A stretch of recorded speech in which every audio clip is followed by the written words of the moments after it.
The New Jewish Theater is celebrating their 25th anniversary, and we're going to be talking to a director and an actor of an upcoming performance, The Immigrant.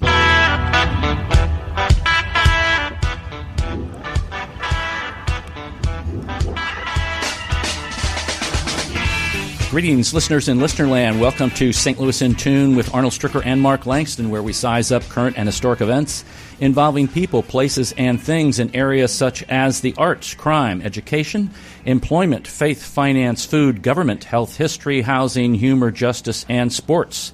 We originate from and connect the gateway city to what is happening regionally and nationally. Mark Langston is on assignment today, and he will be back. Here is our return to civility. And, folks, this is a great one because the studio is located at the International Institute, and the play that we're going to be talking about today is called The Immigrant.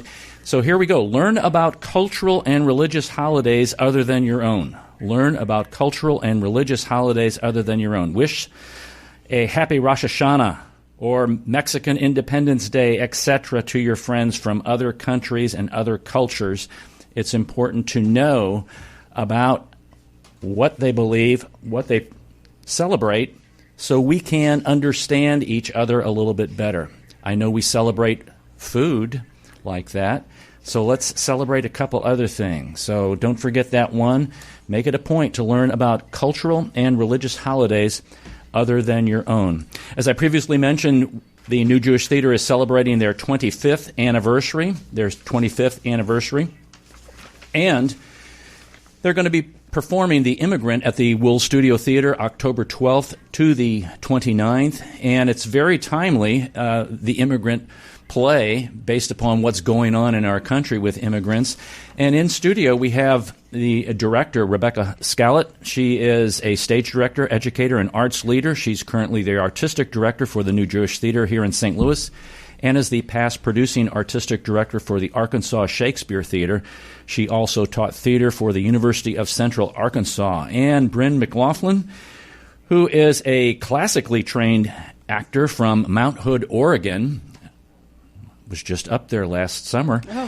Former actor and director at LeGrand Shakespeare Company. She studied theater and acting and directing at Eastern Oregon University. And a surprise for some of you, which some of you may already know, she's a singer-songwriter also. So she threw that one in at the last minute there. So welcome to St. Louis in Tune, both of you. Thank you so much. Thank you. So, Rebecca, I'll give us a little bit more about your background. We talked a little bit before the show, and you were kind of a St. Louis product and then went to Arkansas, and now you've come back full circle. Yeah, that's right. Both my parents were born and raised in St. Louis, and grandparents, and actually I think I have an ancestor that goes back 5 generations in St. Louis. So lots of deep St. Louis roots here. But when I was 7, my parents moved us to Little Rock, Arkansas for my dad's work, and that's where I grew up. Went away to Boston for college, then spent a bunch of time in Chicago, and then an opportunity brought me back to Arkansas with the Shakespeare Festival there, and then a few years ago ended up back in St. Louis with my family. So yeah, totally full circle, like you said. So was that a shock to go to the East Coast and to, the big city from Little Rock? It was. It was something I very much wanted. I didn't fully appreciate Little Rock when I was growing up there. So as a high school student, I thought the East Coast was just the coolest and wanted to be there. Though as I got older, I really started to appreciate all the great things about Arkansas and that community had. And you did some wonderful things down there with the Shakespeare Festival down there. Yeah, I did. I was there for 9 years, which was really fantastic. 9 summers of producing Shakespeare and musicals. Got to teach in the theater program at the university as well, and just really enjoyed being a part of that community. It's got a special place in my heart still. So the shift from acting to directing, or did you always want to direct? Pretty early on, I knew I wanted to direct. I did act in high school and college, but when I started college, I started with the goal of eventually directing in mind. I just love. It always felt like the right place for me. I used to get in my acting classes, my acting teachers would always tell me to stop thinking. I would be thinking about what everybody else on stage was doing, and I would be like, well, but if they do that, and they're like, nope, don't worry about that, just do your thing. And then I thought, oh, well, but directors are supposed to think about that, right. So maybe I need to to put my energies there. And it was a great fit. I love being in that role. Very interesting. And Bryn, are you from Mount Hood or Sandy? I'm from Sandy. I do my homework. Yeah. I grew up in Sandy. I also thought my hometown was a drag, and I went to Eastern Oregon University because I knew I wanted to go to a state school, so that took me to LeGrand, Oregon. Mm-hmm. So at this point, I consider LeGrand more my hometown. That's where all my training was, and I also found a home in a Shakespeare company. So, what is it about Shakespeare that really draws actors and directors to that particular author? I think if you can do Shakespeare, you can do anything. It requires every piece of your theatrical knowledge and ability, because it's just an amazing work to start from. But there's also a lot of room for interpretation. In terms of the play, you choose where you're going to set it. You choose which characters you're going to highlight. You have to cut the script, so you choose what stays and what goes. So there's so much shaping that you have to do while working with this amazing source material. So it really challenges you. There's also usually like dancing and singing and fight choreography. So it really just stretches you and demands a lot from you. And it's so rich, you find out new things every time you come back to a play. Yeah, I think something that I'm always reminded of whenever I work on Shakespeare, especially when I work with a particularly good director or someone who really knows their stuff, is you can always be more specific when you're looking at, like, down to the word, down to the syllable, down to the line. You can do King Lear at 3 points in your life, playing the same character even, and you will still discover new things that you didn't know before. It's just that rich. So, and you've done directing also, correct? A little. So that's what I studied in college. Okay. Although it was more because if I could still take all the acting classes in college. Gotcha. I think I do struggle with what Rebecca was saying about getting in my head and thinking from the bird's eye view when I'm an actor. And I really, It's good for me to be reminded to let that go, and I often am.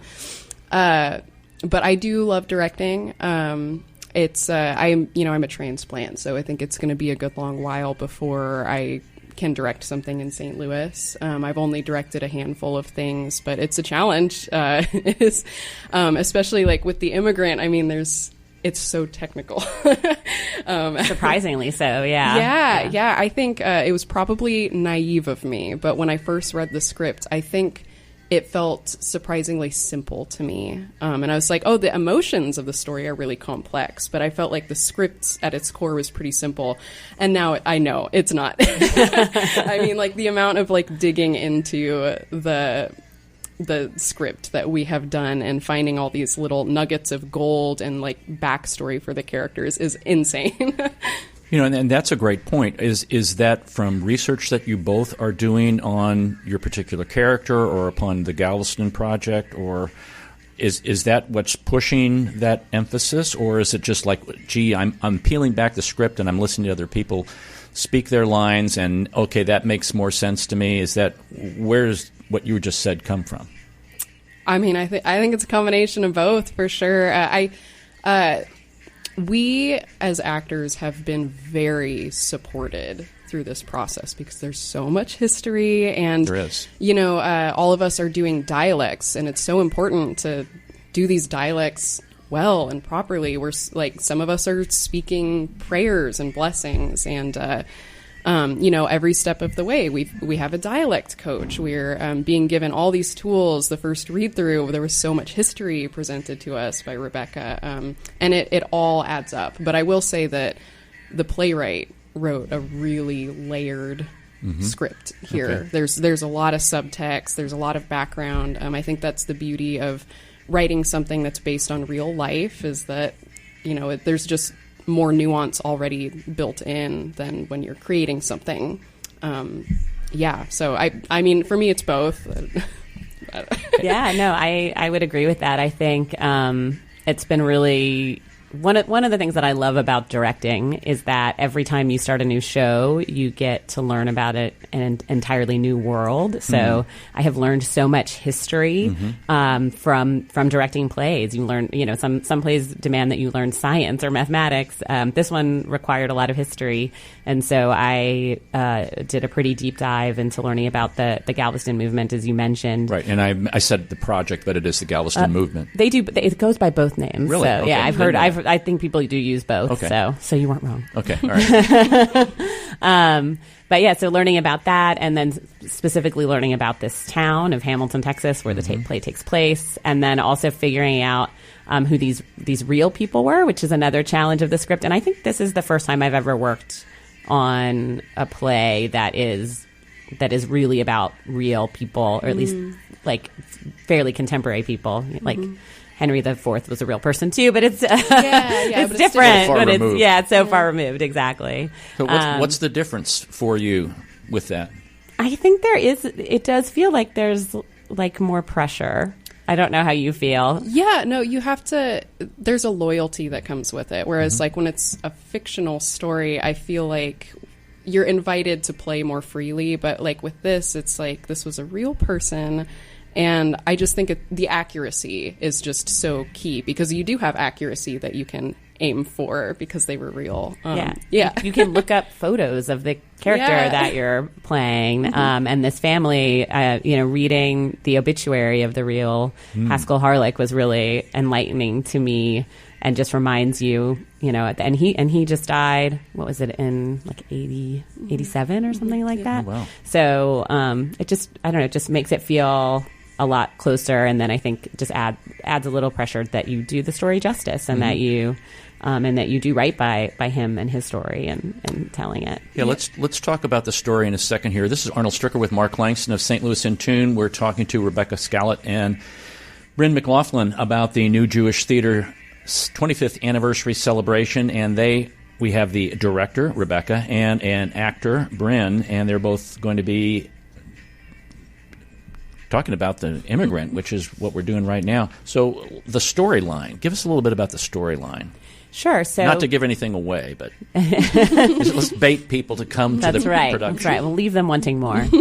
As we were saying, it is based on the true story of the playwright's grandfather. So Mark Harlech is the playwright. His grandfather was Haskell, who came to the United States through the port at Galveston in 1909. As part of this Galveston project, which was designed to get Jewish people to not only immigrate to Ellis Island and New York City, but to go to Texas and to spread out throughout the country. Right. The Lower East Side was getting very crowded at the time. There were a lot of people there, and some Jewish philanthropists looked at that and thought it was not a great situation, and it was one that could actually lead to a rise in anti-Semitism as people started to see this Jewish community as a problem. And so they wanted to continue to bring more Jewish people in, but also spread them out throughout the country. So they would pay for their tickets. So the actual fare to get from Bremen to Galveston was covered. They would put them up in Bremen and provide kosher food and a place to stay while they were waiting for their ship. And then once they got to Texas, they would put them on a train and send them out throughout Texas and the Midwest. So that lasted, oh gosh, I'm forgetting my dates now. I think 5 it was or 6 years. Yeah, maybe 7. And they brought in over 100,000 Jews in that time period. And a lot of the Jewish communities that we have in those parts of the country today really developed in part thanks to that Galveston movement. Has anybody traced any of that Galveston movement up here to St. Louis? I know that there were people that came to St. Louis. There's records that show the number of people that went, and quite a few in Missouri and a few in St. Louis, but I haven't specifically looked at who those people are. Okay. That would be interesting to see, some relatives show up because they may not even know. That's true. Maybe I need to look into that and reach out if they're still around. Yeah, it's a lot of times those stories, they are passed down, but sometimes they get lost in the process. And especially if that was well over 100 years ago, unless you had some really determined grandmothers who wanted to, pass the oral tradition down, or grandfathers to do that. Yeah. So, Bryn, talk about the role that you play in this particular play, and that is the role of Leah. Yes. So Leia is Haskell's wife. So Haskell is our protagonist. He is the immigrant, and I am his wife. So he immigrates first, and he does a lot of hard work to start to settle and, lay the foundation for a life to bring me, his wife, over. So I arrive, about a year after he's been in America. And I struggle when I first arrive. I really struggle with the transition. And then, there's sort of a jump in time where you see us when we're first getting settled. And then you also get to see us after we have settled and we've had children. And it's really fascinating as an actor to do a character that spans so much time, because it's the same character, but in a lot of ways different people, and that's and we're even working with how does the dialect that we are doing from the beginning of the play to the end of the play, how would that change? When we first arrive, it's a very thick dialect, and we're still adapting to the English language, so we're less comfortable with it. It's a little more stilted. And then, many, many years later, we've been living here for a long time. Some of that dialect has started to fizzle away. We're more comfortable with the language. And it's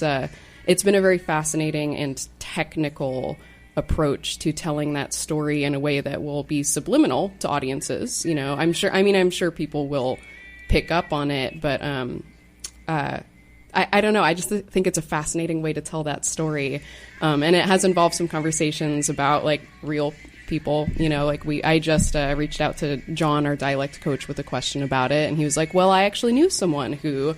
And so he had some anecdotal background to give. So it's really fascinating. I think working on the dialect has been one of the most fun parts of this process. It's so technical. When you talk about the dialect, give an example of that so people can understand exactly what you're saying. Okay.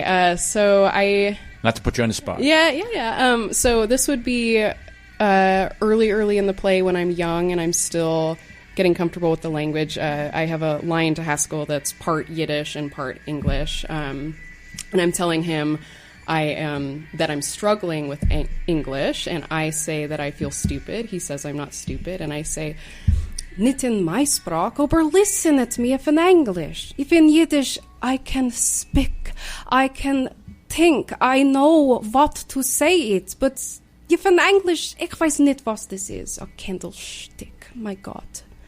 That's yeah. Very nice.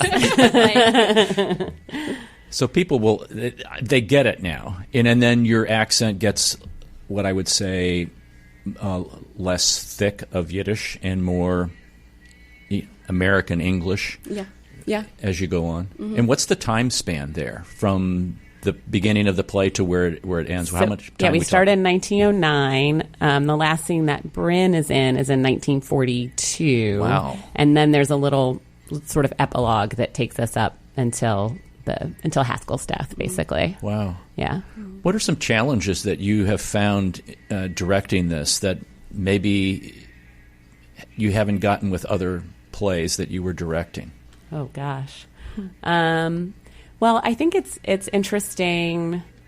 Bryn was talking about the dialect, which is a big challenge because we also have, we have Texan as well, which is a different dialect. Right. So having both of those things going on in the same room and having everybody kind of be on the same page.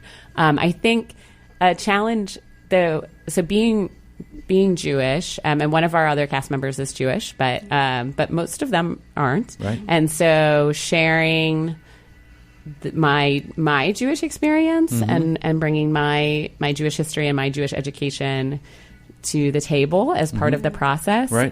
This is really the first time I've done that on a production. Okay. And so whether it's showing Bryn how to light the candles, and this is how my grandmother did it, Right, and how right. I did it growing up, or Dustin, who has to do a full Shabbos dinner, and so helping him with the prayers. So that's new, both teaching that and then also bringing something that's really personal with me into the room. And that's really important because otherwise it's not authentic. Yeah, and, that's true. that you're sharing those particular things. And obviously your grandmother, she was one who we passed down the oral tradition and make sure that, this is how you do this. Right, Make exactly. sure you do it correctly. Okay, wow. Yeah, and since we are performing at the New Jewish Theater, we're going to be have right. people in the audience that know. And who probably speak Yiddish. And We probably will. Now, I was thinking about a Southern Texas Yiddish accent. That would be a very interesting one. Yes. How does that work? Now, this is your first show to direct as artistic director. It is. And not your first show to direct as an artistic director, but of the New Jewish Theater.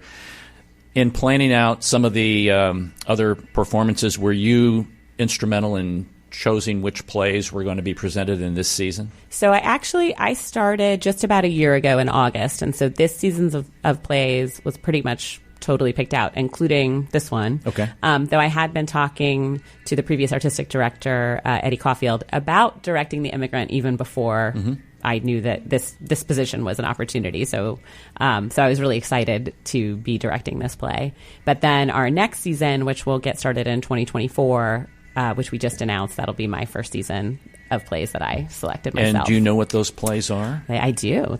Are you okay to say what they are? I am. Yes, we had a big 25th anniversary party, and we did the big announcement. Okay. So we're going to kick things off with All My Sons by Arthur Miller. Okay. Then we're going to do a new play by a friend of mine who's a playwright named Lila Rose Kaplan, and it's called We All Fall Down. It's about a family who never does Passover, doing a Passover Seder. Then we're doing Red by John Logan about the artist Mark Rothko. That will be followed by a play called Trafe by Lindsay Joel. That's about Chabad Jews living in New York City in the 1990s. So I think that's going to be a really interesting, cool story. That's another regional premiere. And then we'll close things out with a musical called First Date. That's about a couple going on their first date, a blind date. That'll be a lot of fun. A musical? A musical. Wow. Yes. We're about to do a musical. We're getting ready to do, after this, we'll go straight into the Woods, which will be the biggest musical we've ever done at New Jewish Theater. So. Okay, with a small pit orchestra? Yes, it's going to be definitely a reduced cast, it's a reduced orchestration. It's a version of Into the Woods that is being designed specifically for our space and to be really intimate and be a black box sort of chamber version of the show. Okay. So we're going to take a brief break because what I'd like for you to think about are some of the outreach items that are going to be going on because of this particular production. And we're going to highlight some of those folks, so you need to pay attention to that when we come back on this. Now, we're talking to Rebecca Shallot. She's the artistic director for the New Jewish Theater. And we're talking to Bryn McLaughlin. She's an actor in the production of The Immigrant, and we've been talking about that. I want to mention that The Immigrant is going to be performed at the Wool Studio Theater October 12th through the 29th, and if you want tickets, you can go to the website, which I'm getting here. I think it's newjewishtheater.org, right, newjewishtheater.org online, or you can call 314-442-3283. 314-442-3283. Want to mention that the shows are going to be, the performances are going to be Thursdays at 7:30, Saturdays at 4 o'clock and 8 o'clock p.m., and Sundays at 2 p.m. And we will talk about that again more before the show is over. So we will be right back after these messages.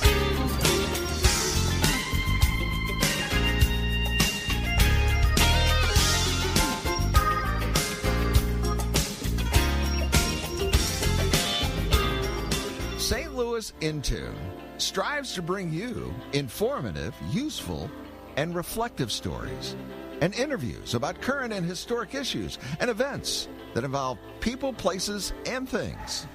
Our topics cover a wide range, such as the arts, crime, education, employment, faith, finance, food, health, history, housing, humor, justice, and even sports. And that's just to name a few. While St. Louis in Tune originates from the Gateway City and covers local topics, we connect to what is going on nationally as well. If you enjoy what you hear, please take time and like and share and subscribe to this show and listen to other previous shows that can be found on our website, stlintune.com. That's stlintune.com. or on your favorite podcast platform. That's STLintune.com. STLintune.com. And if you've got an idea that you'd like for us to examine a little deeper, let us know by dropping us a note at stlintune@gmail.com. That's stlintune@gmail.com. St. Louis in Tune, heard Monday through Friday on the USRadioNetwork.com and many great radio stations around the U.S. and, of course, right here in St. Louis. Our website again is stlintune.com. We want to hear from you. stlintune.com. This is Arnold Stricker of St. Louis in Tune on behalf of the Dred Scott Heritage Foundation. In 1857, the Dred Scott decision was a major legal event and catalyst that contributed to the Civil War. The decision declared that Dred Scott could not be free because he was not a citizen. The 14th Amendment, also called the Dred Scott Amendment, granted citizenship to all born or naturalized here in our country and was intended to overturn the U.S. Supreme Court decision on July 9, 1868. The Dred Scott Heritage Foundation is requesting a commemorative stamp to be issued from the U.S. Postal Service to recognize and remember the heritage of this amendment by issuing a stamp with the likeness of the man Dred Scott. But we need your support and the support of thousands of people who would like to see this happen. To achieve this goal, we ask you to download, sign, and share the one-page petition with others. To find the petition, please go to dredscottlives.org and click on the Dred Scott Petition Drive on the right side of the page. On behalf of the Dred Scott Heritage Foundation, this has been Arnold Stricker of St. Louis in Tune.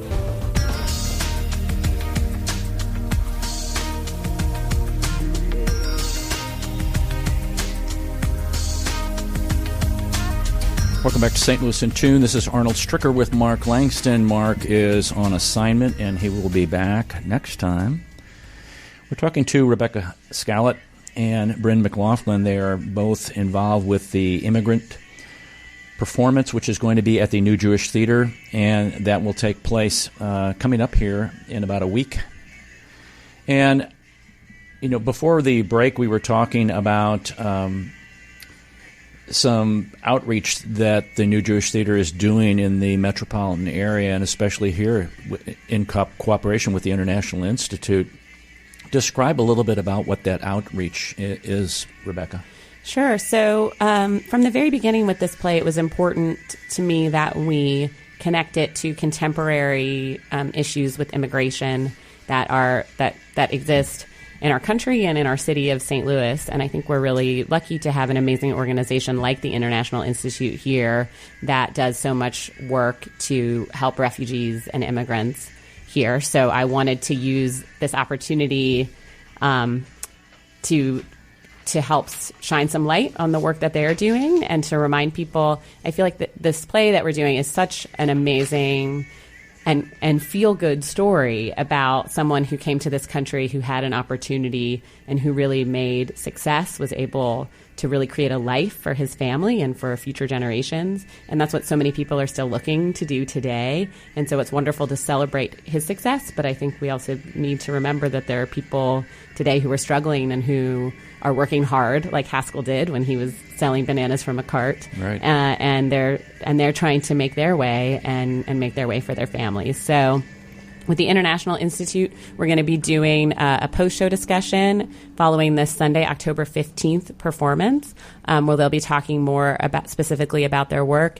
But throughout the run, we're doing a needed item drive with them. So on our website at newjewishtheater.org, you can go and there's a list of items that they are in need of right now to distribute to people here in St. Louis. And you can bring those with you to the show. We'll be collecting them, and then we'll get them all where they need to go. So we're hoping to get some funds, get some items in that way. And then another version of outreach we're doing is we're working with a couple of local congregations, Jewish temples, that have been doing a lot of work with immigrants, mostly Ukrainian refugees. And they have groups within their congregations that have been welcoming these people. And so they're going to be talking about their efforts. And I'm hoping, it isn't confirmed yet, but that some of those refugees are actually going to come and speak about their experience as well. And then another exciting thing we're doing is that we're working with the group Welcome Neighbor. They do I'm forgetting what they call them. Something supper.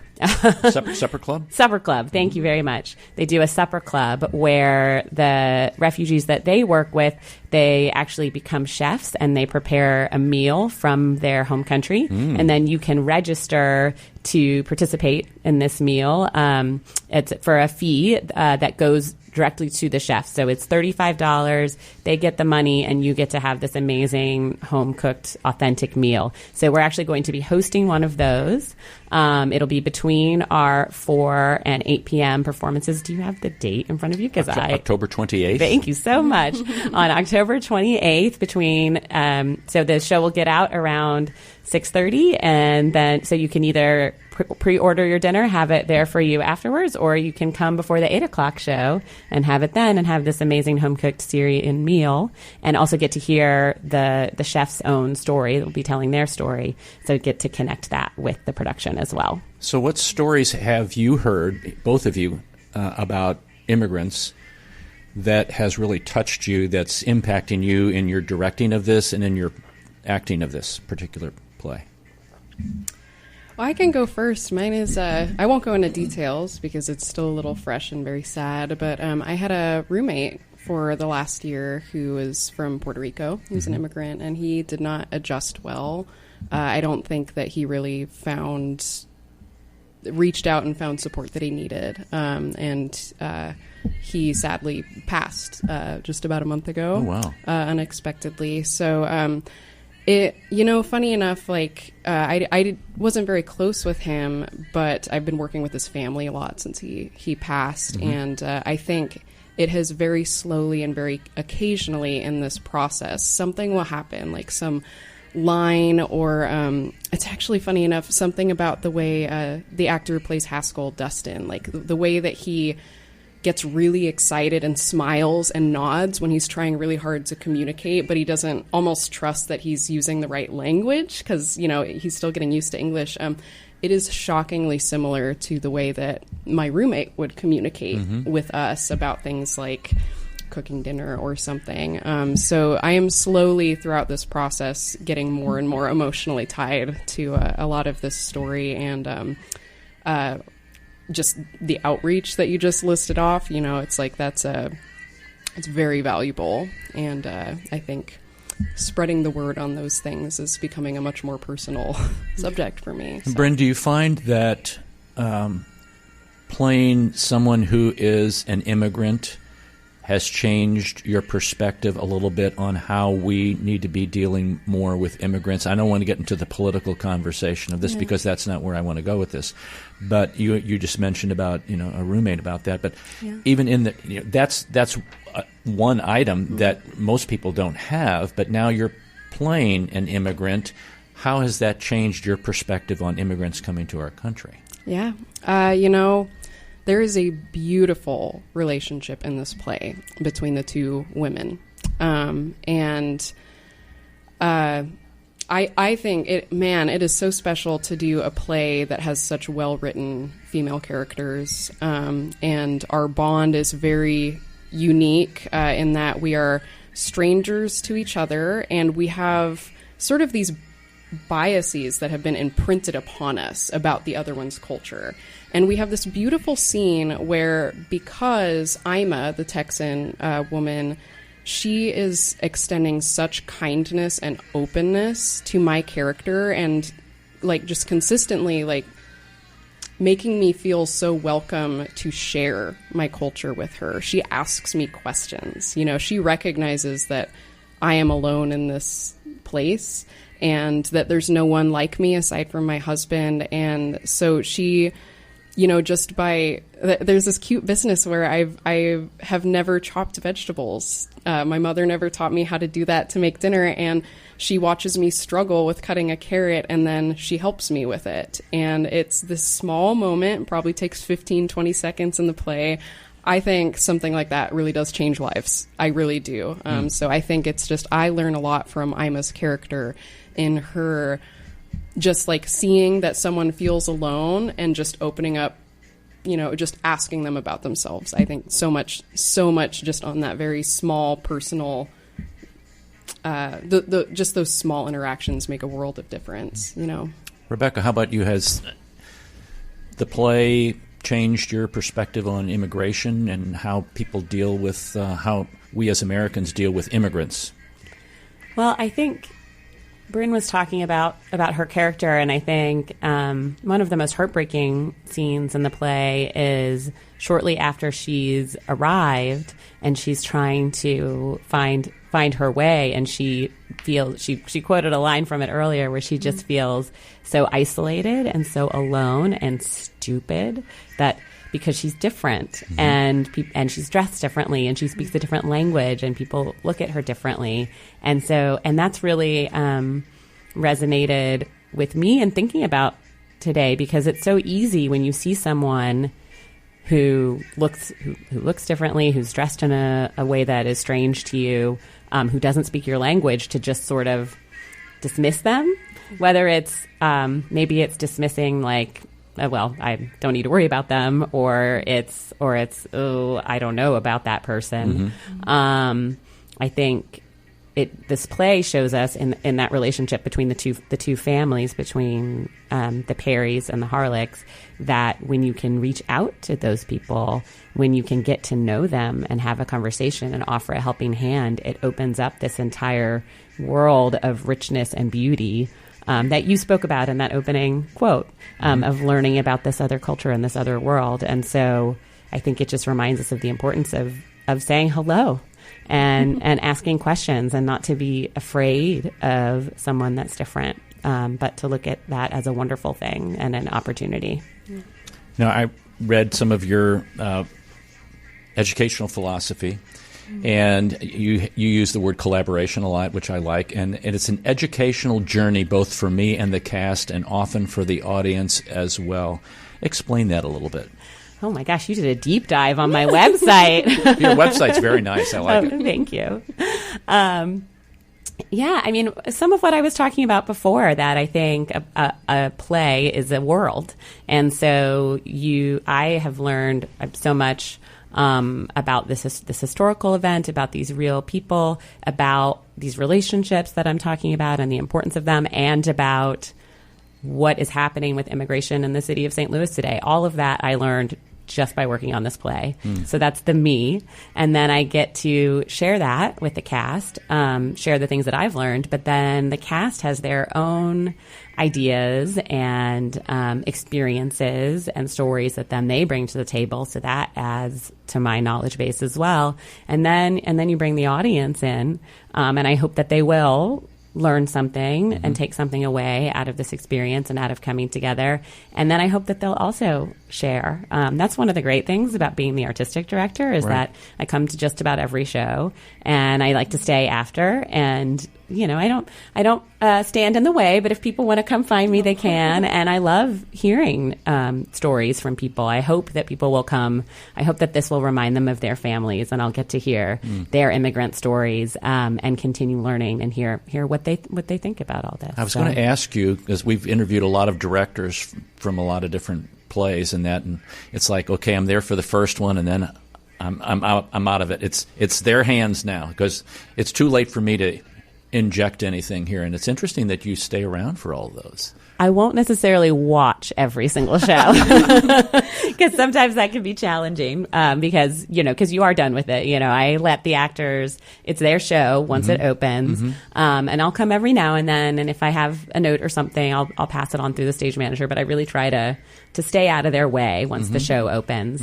But I think that is one of the nice things about being an artistic director. And it's something that I've always really enjoyed, is that I find that, doing the plays is all about having opportunities for conversation with your community and sharing it. And so it's really nice that I am around, and I like to be around to hear what they think, and to have that conversation. And that affects my decisions that I'll make for the future about the kinds of things I want to program and how I can reach them. But that's why I'm doing it ultimately, is that I want to be able to open those doors of conversation with them. Do you have opportunities for the cast, like after the show is done, to sit and talk with like they sit in chairs when they're done and the audience asks questions, kind of like we're asking, I'm asking you, Bryn, right now about some of the things. Do you ever have those opportunities or provide those opportunities? Yes, we'll have a number of talkbacks scheduled during the show, a lot of with special guests like we were talking about before, but I'm hoping the cast will be a part of that as well because, I think it can be really special to have that conversation together after you've experienced something like this. Because you really get to learn a lot. This is why I like to do what I'm doing right now, because I get to learn quite a bit about not only both of you, but about the play and about the Galveston movement. I have a whole slug of things here to go through if we ran out of time.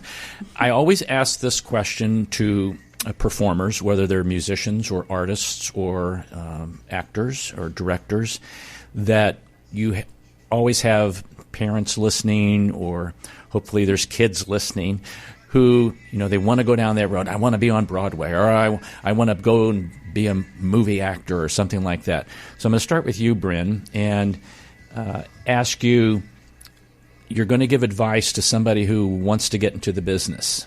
And I know you're also a singer-songwriter. And so I don't know if that's your side gig or you kind of mutually have both of these, or, because it's a very difficult path when you're in the arts to, pay the bills and things like that. So give advice to people who are thinking about going into the business. What would you tell them? Well, I don't know that I'm the best person to talk about the business of being a performer, because I made the active choice a long time ago to not make my passion for theater the food on my table. Interesting. I knew that, I struggle with anxiety, and I have my ups and downs. And I think if I didn't have the stability of a day job, knowing where my paycheck is coming from, then I would not be able to walk into rehearsal and laugh and have fun and feel free to pass up opportunities or shows that I don't feel fit my values, or, if I'm not, just scrambling for opportunities for the sake of getting paychecks, then I do have a lot more agency as an actor.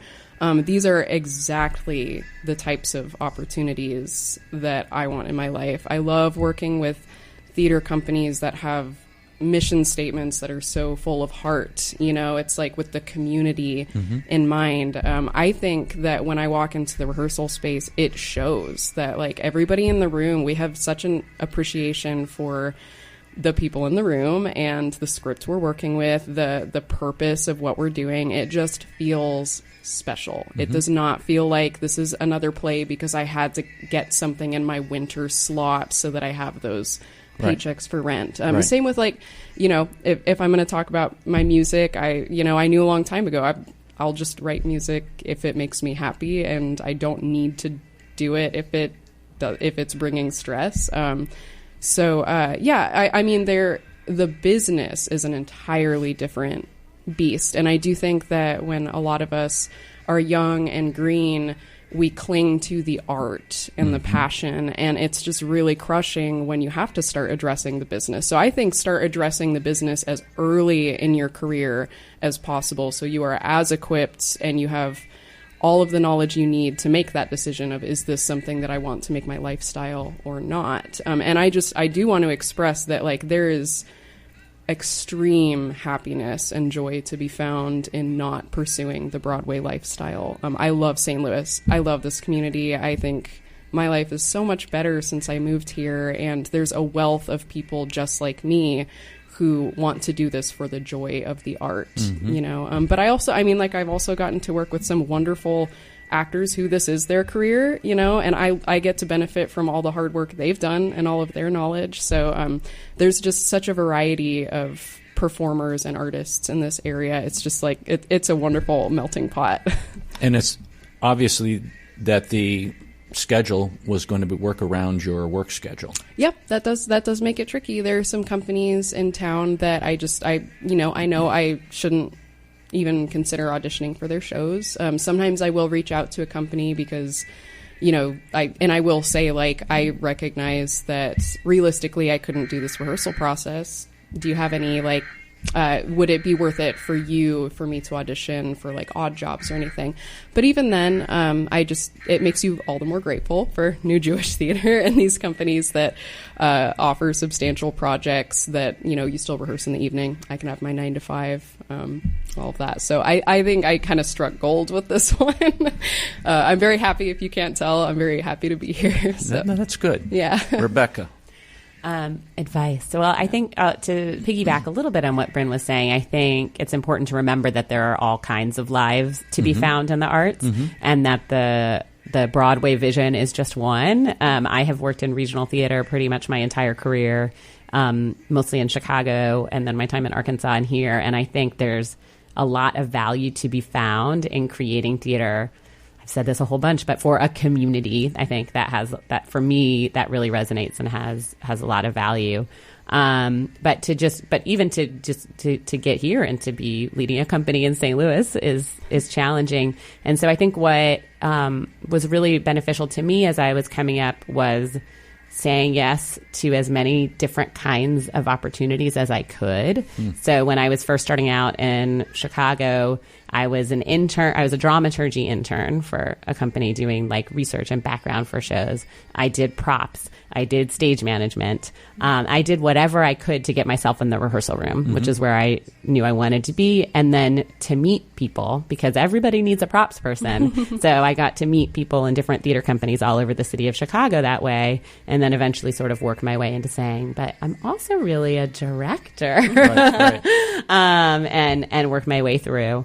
But then I went to graduate school, which was a wonderful experience for me as well, which I did later in life. I didn't go straight out of college. I took time to work and make sure that was really what I wanted to do. And then when I was ready, I knew what I wanted. I knew the kind of program I wanted. I knew what I was trying to get out of it. And that graduate school experience was super beneficial to me as well. Wow. Those were both, honestly, some great answers, because you're both very honest with this, and being realistic that you can't do it all, and you have to be happy personally and not worry about other things. And I respect that.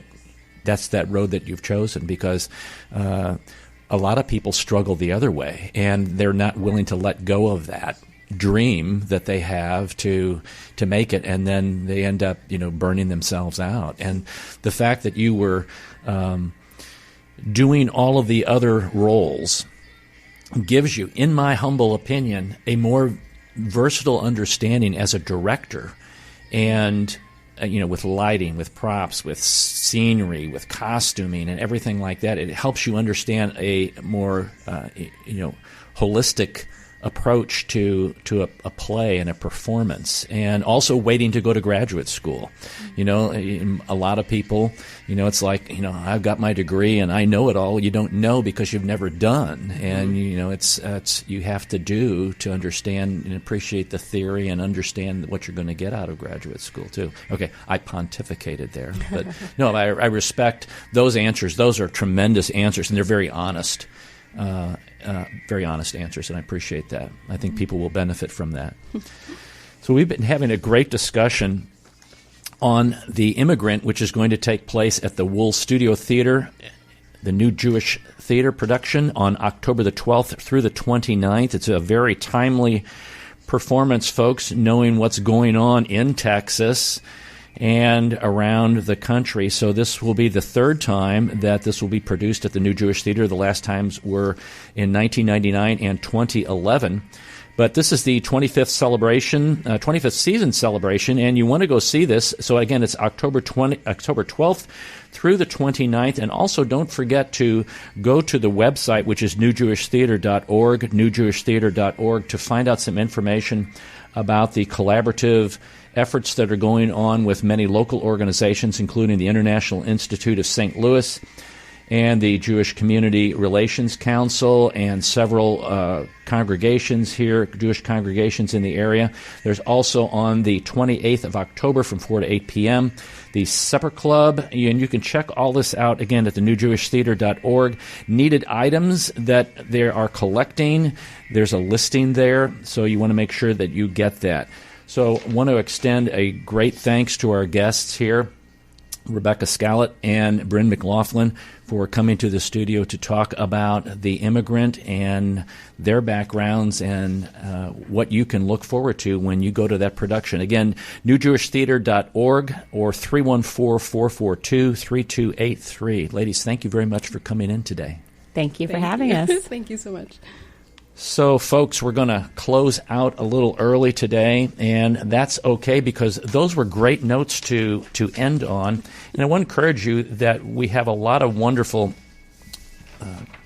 productions around the St. Louis area, and the New Jewish Theater is just one of those, and they do a wonderful job. We enjoy talking to directors and actors from those particular plays, and also from the New Jewish Book Festival, and that's coming up. We're going to be we're scheduling some guests for that, so please make sure that you stay tuned to St. Louis in Tune for some of those particular things.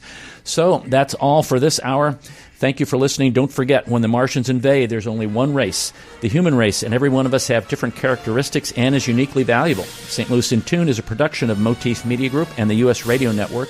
For St. Louis in Tune co-host Mark Langston, I'm Arnold Stricker. Remember to walk worthy and let your light shine.